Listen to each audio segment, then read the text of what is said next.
आप सबका इस सभा में बहुत बहुत स्वागत। मैं आप सबकी बहुत बहुत आभारी हूं कि इतनी धूप में आप काफी समय से मेरा इंतजार कर रहे हैं। थके तो नहीं?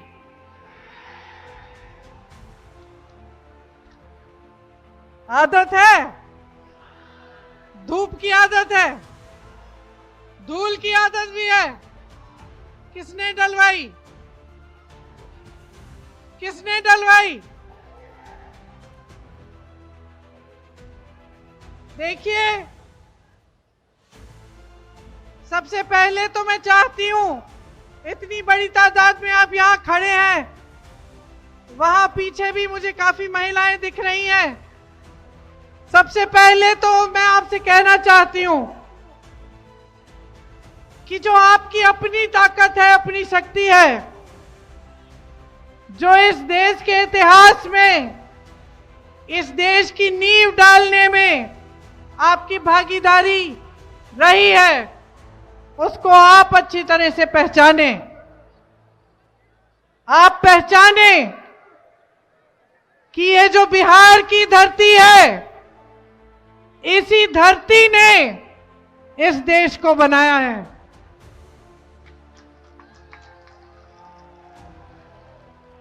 आप पहचाने कि वो आपके ही बुजुर्ग थे जिन्होंने इस देश की गंगा जमुनी संस्कृति की नींव डाली। बिहार के ही किसानों ने एक ऐसा आंदोलन किया कि महात्मा गांधी को हजारों मील दूर उन तक आवाज पहुंची कि बिहार के कुछ किसान हैं, वो अंग्रेजी साम्राज्य के सामने खड़े हैं, डटकर विरोध कर रहे हैं, और उनमें इतनी हिम्मत है, इतना धैर्य है, इतनी वीरता है कि इतने बड़े साम्राज्य के सामने झुक नहीं रहे हैं। तभी महात्मा गांधी बिहार आए, बिहार में चंपारण गए, और उन्होंने उन्हीं किसानों से, आपके पूर्वजों से प्रेरणा लेकर सत्याग्रह शुरू किया, इस देश की आजादी की लड़ाई शुरू की। तो जब आप देश भर में पलायन करके यहां से जाते हैं, बड़े बड़े शहरों में जाते हैं और छोटी छोटी नौकरियां, मजदूरी करते हैं, जब भी कोई आपसे पूछता है कि आप किस प्रदेश से हो, जब भी कोई आपका अपमान करने की कोशिश करता है, याद रखो, आत्मस्वाभिमान करो, गर्व करो अपनी जमीन पर और बोलो कि मैं बिहारी हूं, मैंने इस देश का निर्माण किया है। यह है आपकी शक्ति, और यही शक्ति मैं अपने सामने हर जगह देख रही हूं। जहां जहां मैं जा रही हूं, मैं देख रही हूं कि यहां की जनता देश भर की जनता से अलग है। यहां जब मैं भाषण देती हूं तो आप में से आवाज उठती है मुद्दों की। आप कहते हो कि आप बेरोजगार हो, आप कहते हो कि आप शिक्षित हो लेकिन आपके पेपर लीक हो रहे हैं, आप कहते हो कि महंगाई से काफी हो गया है, आप अब बर्दाश्त नहीं करेंगे। और आज जो आपके प्रदेश की परिस्थिति है, उसको भी आप ठीक ढंग से समझिए। आप समझिए कि गलत तरीके की राजनीति ने आपके प्रदेश को क्या किया है। आज मेरी बहनें यहां पे खड़ी हैं।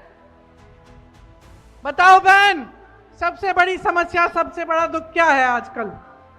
क्या है आपका? आप बता रहे हो, आप बहन थोड़ी हो। बहनों को बताने दो, क्या है बहन? महंगाई, महंगाई, पलायन, दोनों, बेरोजगारी।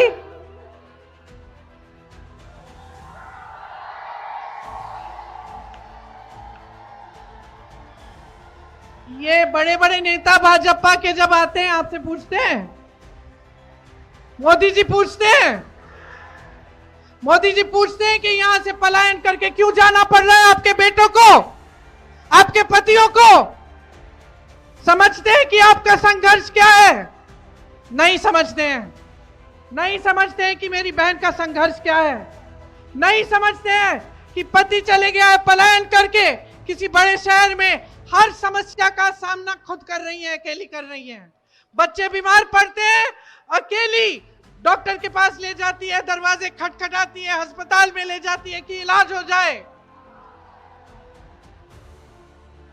बच्चों की शिक्षा के लिए फीस इकट्ठी करनी पड़ती है, खुद पैसे जमा कर लेती है बेचारी, क्योंकि पैसे वहां पे भी काफी नहीं है जहां पे उसका पति पलायन करके गया है।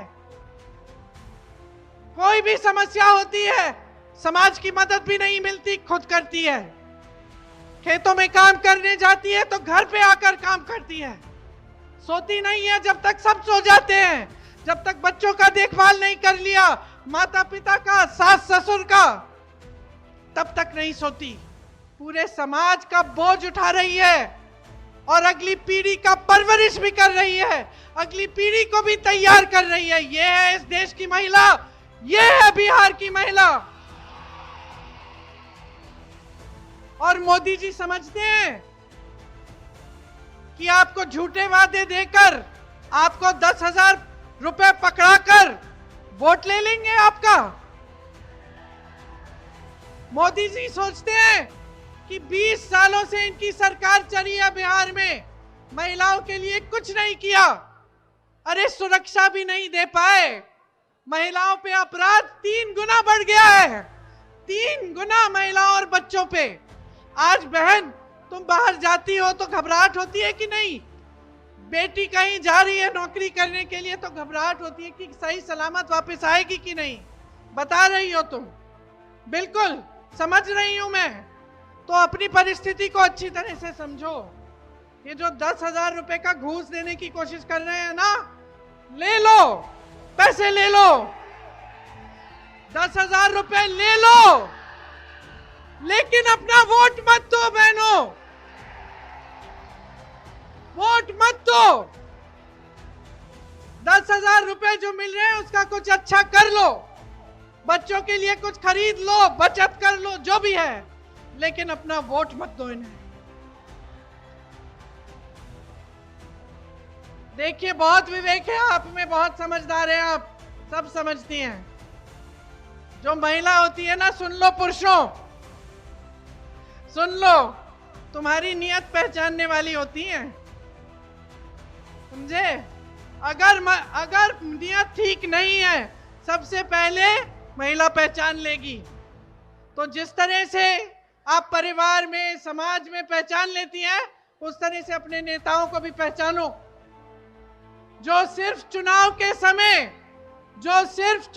समय सामने आता है, जो सिर्फ चुनाव के समय बड़े बड़े वादे करता है, उसको पहचान लो और अपना वोट जिम्मेदारी से दो।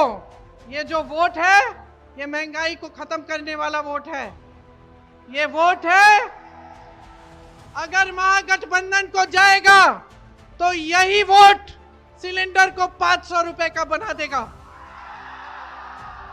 अगर महागठबंधन को ये वोट जाएगा तो यही वोट आपके खाते में हर महीने, मेरी बहनों के खाते में 2500 रुपए डलवाएगा। अगर महागठबंधन के खाते में ये वोट गया तो जिस गरीब परिवार के पास घर नहीं है, जमीन नहीं है, उसे मकान मिलेगा या 3 से 5 डिसमिल जमीन मिलेगी, और वो जमीन मेरी बहनों आपके नाम में डाली जाएगी। अगर आप महागठबंधन को अपना वोट देंगी तो जो जीविका बहनें हैं, उनका वेतन 30,000 रुपए किया जाएगा और उनकी नौकरी पक्की की जाएगी। महिलाओं के लिए कॉलेज खोले जाएंगे, पाठशाला खोली जाएगी। विधवा का पेंशन 1500 रुपए का होगा और वृद्ध जनों का पेंशन भी 1500 रुपए होगा। दिव्यांग का पेंशन 3,000 रुपए का होगा। और मेरे नौजवान भाइयों, यहां खूब बड़ी तादाद में खड़े हो, शिक्षित हो कि नहीं? पढ़ाई की? मालूम है कि आपके बिहार का क्या इतिहास है शिक्षा में? शिक्षा के क्षेत्र में बिहार इतना मजबूत था कि यहां से सबसे बड़े आईएएस के अफसर, आईपीएस के अफसर, आईएफएस के अफसर, सबसे अच्छे, सबसे कर्मठ, सबसे शिक्षित यहीं से आते थे। आपकी शिक्षा की व्यवस्था इतनी मजबूत थी कि पूरा देश देखता था आपकी ओर। आज क्या स्थिति है? 20 सालों की इनकी सरकार के बाद आज स्थिति क्या है? शिक्षा की व्यवस्था ठप है। आज अगर नौकरी के लिए परीक्षा देने जाओ तो क्या होता है बताओ? पेपर लीक होता है। इस पेपर लीक से फायदा किसको हो रहा है? देखो, ऐसी चीजें होती है तो कोई ना कोई तो कमा रहा है कि नहीं? कुछ तो घोटाला हो रहा है कि नहीं? है कि नहीं? तुम्हारा तो फायदा नहीं हो रहा। बार बार तुम पेपर दे रहे हो, बार बार पेपर लीक हो रहा है। हर बार समझते हो कि चलो कोई बात नहीं, फिर से दे देते हैं, इस बार रिजल्ट निकल जाएगा। चलो रिजल्ट निकल भी गया, फिर कहते हो कि ठहरते हैं भाई, 6-7 महीने में नियुक्ति हो जाएगी। नियुक्ति होती है?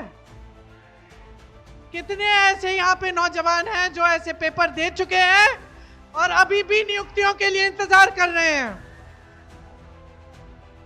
क्या आपको मालूम है कि इस बिहार की जो महान सरकार है भाजपा एनडीए की, कितने सरकारी पद खाली रखी है? मालूम है? तमाम सरकारी पद खाली हैं। पद खाली है, नौजवान बेरोजगार है, लेकिन पद दिए नहीं जा रहे हैं। और अगर आप देखें जहां जहां से आपको रोजगार मिल सकता था, मोदी जी ने वो सारे रोजगार के साधन खत्म कर दिए हैं। कैसे? खेती किसानी में मिलता था, मजदूरी मिलती थी, खेती में किसान होते थे, खेती होती थी अपनी तो कुछ ना कुछ तो कमा लेते थे, है कि नहीं? बच्चों को पढ़ा लेते थे, पेट में खाना चले जाता था।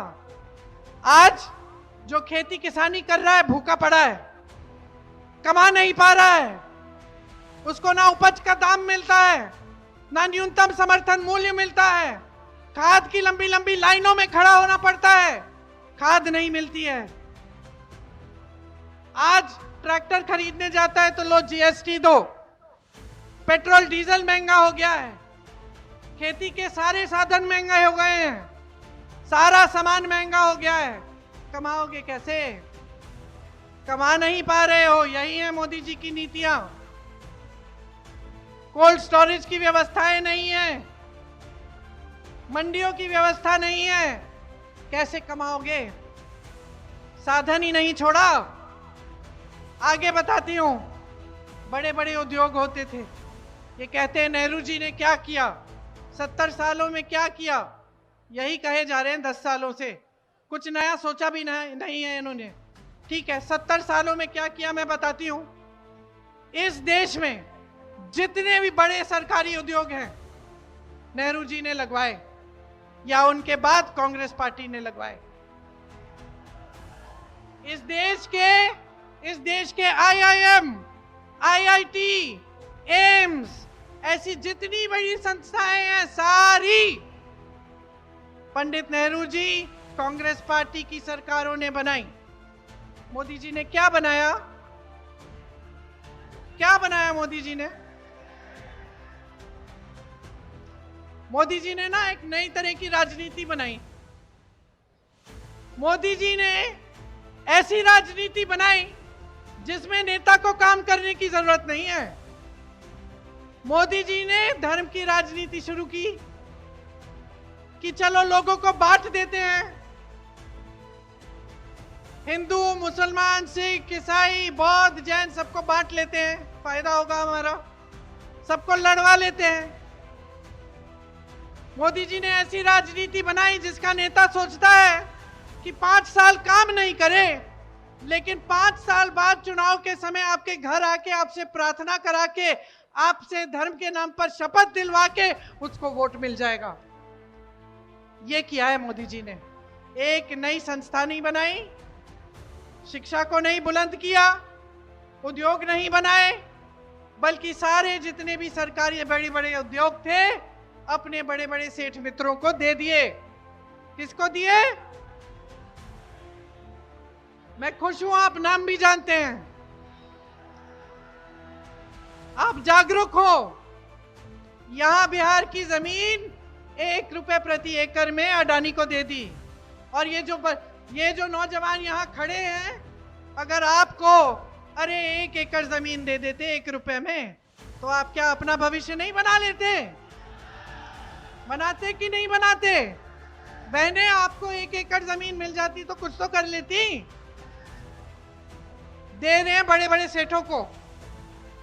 आज अगर आपको अपने बच्चों की शादी करानी हो, बच्चे को कहीं कॉलेज में भेजना हो, कुछ भी करना हो, कर्ज लेना पड़ता है। कर्ज पे ब्याज लगता है। कर्ज देते देते चुकाते चुकाते उम्र बीत जाती है आपकी। किसी न किसी तरह से आप कर लेते हो, आपकी सहायता होती है। किसी एक बिहार के किसान का कर्ज इन्होंने माफ किया है? अडानी अंबानी के जानते हो कितना कर्ज माफ किया है? लाखों करोड़ रुपया। पहले से उनके पास लाखों करोड़ हैं, ऊपर से लाखों करोड़ रुपया आप माफ कर रहे हैं, जो हमारे देश के बैंकों से गया है। देश के बैंकों का पैसा है। ये जो अधिकारी खड़े हैं यहाँ पे, ये जो पुलिस वाले खड़े हैं, इनको पेंशन नहीं मिल रहा है पुराना। इनका पेंशन कहाँ जाता है पूछो? मार्केट में जाता है। मार्केट क्या होता है? बड़े बड़े उद्योगपतियों के खाते में जाता है। इनको पुराना पेंशन नहीं मिलता, ये भी गवा दिया। खेती किसानी गवा दी। पेपर लीक करवा करवा के, घोटाले करा करा के आपकी जवानी गवा दी। बचा क्या है? बचा क्या है? सब कुछ अपने बड़े बड़े उद्योगपतियों पति मित्रों को दे दिया। बचा क्या है? हाँ, बचा ये है कि अपराध बढ़ गया है। बचा ये है कि जहां देखो अपराध, अति पिछड़ी जाति पे, दलित पे, अल्पसंख्यक पे 3 गुना बढ़ा है अपराध। महिलाओं पे, बच्चों पे। और ये अपराध इसलिए बढ़ रहा है क्योंकि बेरोजगारी एक तरफ बढ़ रही है। किसी ने अपराध रोकने की कोशिश की? नहीं, बल्कि उसमें शामिल हो गए हैं। जहां देखो तो इनके नेता माफिया में, कहीं पे कोई घोटाला कर रहे हैं, कहीं पे पेपर लीक से फायदा उठा रहे हैं, कहीं पे माफिया को मदद कर रहे हैं। तो ये है आज आपकी परिस्थिति इस बुलंद बिहार की। और ऊपर से ऐसा मजाक बना रखा है कि चुनाव के समय प्रधानमंत्री जी यहां आते हैं और इधर उधर की बातें करते हैं। अब बताओ कितनी दिलचस्प बात है कि प्रधानमंत्री जी एक तो आते हैं तो सिर्फ चुनाव के समय आते हैं, बाकी समय कहां दिखते हैं? दुनिया के भ्रमण करते हुए, कभी अमेरिका के राष्ट्रपति के साथ, कभी चीन के राष्ट्रपति के साथ, कभी इजराइल के राष्ट्रपति के साथ। जब देखो तो किसी से हाथ मिला रहे हैं। आपके गांव में तो आने का कष्ट नहीं किया। अरे आप छोड़िए, अपने संसदीय क्षेत्र वाराणसी में भी नहीं जाते। और मैं बता देती हूं कि यह परंपरा नहीं है हमारे देश की। यह परंपरा नहीं है, ये कांग्रेस की परंपरा नहीं है। मेरे पिता प्रधानमंत्री रहे, मेरी दादी प्रधानमंत्री रही, मेरी मां कांग्रेस की अध्यक्ष रही, मेरे भाई कांग्रेस के अध्यक्ष रहे। बड़े बड़े प्रधानमंत्री जैसे नेता मैंने खुद अपनी आंखों से देखा। गांव गांव में जाते थे, घर घर में जाते थे, और गांव वाले टोकते थे, डांटते थे, सवाल पूछते थे। और किसी पुलिस वाले की हिम्मत नहीं थी कि सवाल पूछती हुई जनता पर वो हाथ उठाए, वो लाठी उठाए। कोई प्रशासन ऐसा नहीं करता था कि आप प्रदर्शन करोगे, अपने अधिकार मांगोगे और आपको पीटा जाएगा। ये नहीं है इस देश की परंपरा। ये ना इस देश की परंपरा है और ना हमारे धर्म की परंपरा है। हमारे धर्म, हमारे देश की परंपरा ये है कि अपने अधिकारों के लिए लड़ो, अपनी धरती के लिए लड़ो, सरकार को जो करना है तुम्हारे लिए वो मांगो और हिम्मत से मांगो और चुप मत रहो। जब अन्याय को देखते हो तो उसको रोको। ये है हमारी परंपरा और इसी परंपरा को निभाने के लिए मेरे भाई राहुल गांधी ने देश भर की भारत जोड़ो यात्रा की, उसके बाद न्याय यात्रा की, उसके बाद यहां बिहार में कौन सी यात्रा की? वोट चोरी की यात्रा की। आपके वोट को बचाने के लिए इन चोरों से, जो आज इस स्तर पर आ गए हैं कि आपका वोट छीन रहे हैं, आपसे चोरी कर रहे हैं। 65 लाख वोट बिहार की जनता के कटे हैं। 65 लाख वोट क्यों काट रहे हैं? क्योंकि अब जान गए हैं, डर गए हैं जनता से, जान गए हैं कि जनता जाग गई है, जागरूक हो गई है। अब ये पुराने मुद्दे नहीं चलेंगे इनके। अब जनता कह रही है विकास करो नहीं तो जाओ। जनता कह रही है रोजगार दो नहीं तो जाओ। जनता कह रही है सम्मान दो नहीं तो जाओ। ये जनता का ना सम्मान करते हैं और ना आपके मुख्यमंत्री का सम्मान करते हैं।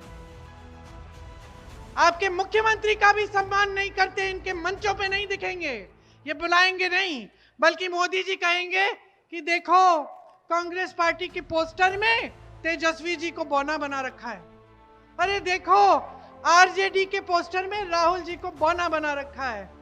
बताइए, ये देश के प्रधानमंत्री, इनके पास और कोई काम नहीं है कि दूसरों के पोस्टर देख रहे हैं इस तरह कि कौन बौना है कौन बड़ा है? बताइए। और खुद अपने मंच पर नीतीश जी को नहीं बैठने देंगे, बुलाएंगे तक नहीं। ये है हमारे आज देश के प्रधानमंत्री। तो अगर आप इनसे कोई उम्मीद रख रहे हो कि कोई बड़े बड़े काम करेंगे, कह दिया ना इन्होंने 1 करोड़ रोजगार देंगे, जरा पूछो तो सही 10 सालों से क्यों नहीं दिए? पूछो तो सही। 2014 में या 19 में जब चुनाव था, बार बार इतने झूठे वादे करते हैं कि मुझे याद भी नहीं कि कौन से चुनाव में किया, लेकिन एक वादा किया था इन्होंने कि 2 करोड़ रोजगार देश भर में दिए जाएंगे। बताओ दिए? अगर दिए होते तो पलायन करना पड़ता, दूर किसी शहर में जाना पड़ता अपने परिवार को छोड़ के, जहां कोई अपना नहीं होता, कोई पूछने वाला नहीं होता। जो मजदूरी मिलती है ले लेते हैं क्योंकि मजबूरी है। जो भी दे रहा है ठेकेदार या दुकानदार ले लेते हैं, अपमान करता है सह लेते हैं। 10-10 लोग, 12-12 लोग एक कमरे में रह लेते हैं, सुबह से शाम तक खून पसीना बहाते हैं, अपने परिवारों को देख नहीं पाते। त्योहार के समय आते हैं, त्योहार के समय आते हुए भी घबराहट होती है कि काफी कमा लिया है, बचा लिया है त्योहार के लिए, या वापस जाएंगे गांव में मुश्किल पड़ेगी, मेहमान आएंगे, लिपाई पुताई करानी पड़ेगी, मुश्किल होगी। ये हालत है आपकी। और आपको कोई जरूरत नहीं है कि कोई नेता दिल्ली से आकर आपको बताए कि ये हालत है। इस हालत को आप जान रहे हैं, पहचान रहे हैं और जी रहे हैं। आप जी रहे हैं, हम देख रहे हैं, इसलिए आपको जागरूक करने की कोशिश कर रहे हैं। लेकिन आप जान रहे हैं ना, आपका अनुभव है ना ये, तो बदलो ना हालात, बदलो। अब जागरूक बन जाओ, सिखा दो इन लोगों को सबक, सिखा दो इन्हें सबक। महागठबंधन की सरकार आएगी तो पेपर लीक रोकने का पूरा इंतजाम बनेगा। आपके लिए जॉब कैलेंडर लाएंगे, जॉब कैलेंडर लाएंगे जिसमें जिस दिन आपकी परीक्षा होगी, जिस दिन रिजल्ट आएगा, जिस दिन नियुक्ति होगी पहले से तय होगा। कोई उसमें बदलाव लाने की कोशिश करे तो सख्त से सख्त कार्रवाई करेंगे। आप नौजवान हो इस देश के, अपना छोटा सा कारोबार शुरू करना चाहोगे तो सरकार 2 लाख रुपए देगी। स्थानीय रोजगार बनाने के लिए हर विधानसभा में अलग से 10 करोड़ रुपए भेजे जाएंगे ताकि आपको यहां पे रोजगार मिले, कहीं जाना ना पड़े। ये जो अडानी को मुफ्त में ये जमीन दिए जा रहे हैं ना आपके प्रदेश के, हम 2000 एकड़ रखेंगे जिसमें सिर्फ उद्योग बनेंगे बिहार के लिए, आपके लिए, उनमें नौकरियों के लिए आरक्षण होगा, उसमें बिहारी नागरिकों के लिए, और शिक्षा के संस्थान बनाए जाएंगे। आप देख रहे हैं पुलिस वाले, आपको पुराना पेंशन मिलेगा। आज प्रशासन आपको कहता है कि जनता अगर प्रदर्शन कर रही है, अधिकार मांग रहे हैं तो पीटो। तो समझ रही हूं मैं, आप तो अपनी ड्यूटी करते हो। नया प्रशासन आएगा, आपसे जनता को नहीं माफियाओं को पिटवाएगा। आपको पुराना पेंशन मिलेगा। बहनों को मैंने बता ही दिया है। और रोजगार की बात करती हूं, जिस परिवार में एक भी रोजगार नहीं है, हम पूरी कोशिश करेंगे कि ये जो खाली पद है सरकार के, इसको भरेंगे और आपको रोजगार देंगे। कांग्रेस की जब राजस्थान में सरकार थी तो एक बहुत बढ़िया स्कीम थी, और मुझे हमेशा इस स्कीम से जिसको जो प्रभावित होता था, जिसकी मदद होती थी, उससे मिलने में मुझे खास खुशी होती थी, क्योंकि एक इतनी बड़ी मदद होती थी उससे। मैं बताती हूँ, उसमें अगर आप बीमार पड़ जाते, चाहे कोई भी बीमारी हो, चाहे किसी परिवार के सदस्य को कैंसर हो गया या दिल का दौरा पड़ गया या कोई बड़ी बीमारी हो गई, तो उसके भी इलाज के लिए 25 लाख तक इलाज मुफ्त में मिलता था, सरकारी और प्राइवेट दोनों। तो वो राजस्थान की बात है। हम यहां पे बिहार में वही स्कीम लागू करना चाहते हैं ताकि 25 लाख तक सारा इलाज मुफ्त में हो। और इसलिए मुझे ज्यादा खुशी होती थी क्योंकि जब मैं इन लोगों से मिलती थी तो इतने खुश होते थे कि सरकार ने हमारे लिए इतना बड़ा काम कर लिया। और मुझे लगता था कि देखो, जो जनता की संपत्ति है वो वापस जनता के हाथों में जा रही है, कि सरकार कुछ अच्छा कर रही है। तो यही स्कीम हम यहां पे लाना चाहते हैं। सामाजिक न्याय का हम अधिकार देना चाहते हैं। तो ईबीसी आरक्षण पंचायती राज एवं नगर निकायों में हम 30% करना चाहते हैं और दलित आरक्षण 20%। अति पिछड़ा वर्ग अत्याचार निवारण अधिनियम लाना चाहते हैं, जिससे आप पे जो अत्याचार बढ़ रहे हैं उन पर रोक लगाया जाए। निजी शिक्षा संस्थानों में भी आपके लिए आरक्षण दिलवाएंगे। मैंने आपको दिव्यांग पेंशन और वृद्ध पेंशन के और विधवा पेंशन के बारे में बताया। इसके अलावा जो आपको रोजगार मिल रहा है मनरेगा में, उसको 300 रुपए तक बढ़ाया जाएगा और रोजगार के दिन 2 गुने किए जाएंगे। सुन लीजिए, आजकल जहां जहां भाजपा की और एनडीए की सरकारें हैं, वहां मैंने सुना है कि बड़ी बड़ी बिजली की बिल आती हैं। आपने बिजली चलाई नहीं, बिजली आई नहीं, बिल आपको जरूर मिलेगी। सच बात है। आपको 200 यूनिट बिजली मुफ्त में दिलवाएगी गठबंधन की सरकार। तो अब बताओ मुझे, वोट किसको देना है? महागठबंधन की सरकार लाओगे? तौकीर को जिताओगे? इनके साथ मैंने खुद काम किया है। मैंने 2 चीजें देखी उत्तर प्रदेश में मेरे साथ काम किया।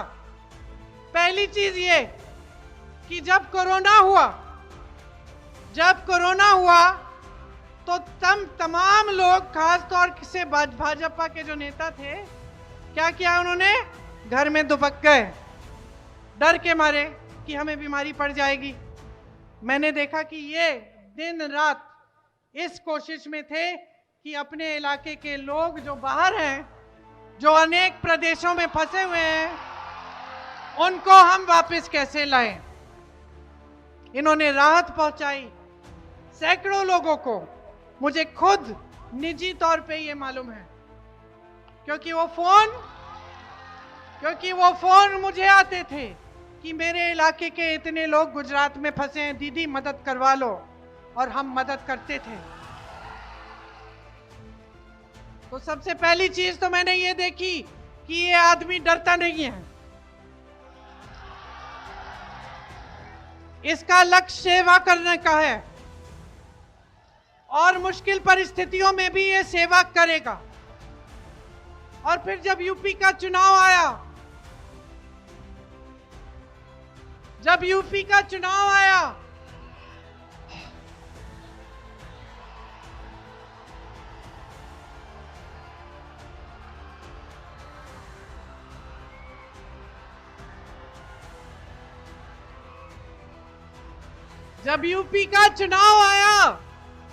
और हम बहुत संघर्ष कर रहे थे, हमें हर 1-2 हफ्ते पुलिस पकड़ के हमें अंदर डाल देती थी, नेताओं को पीटा करती थी, जेल जाना पड़ता था, संघर्ष करना पड़ता था, तो ये पीछे नहीं हटे।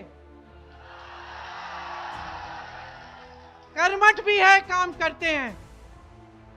और फिर ऊपर मैं हूं, जिम्मेदारी भी मैं लूंगी।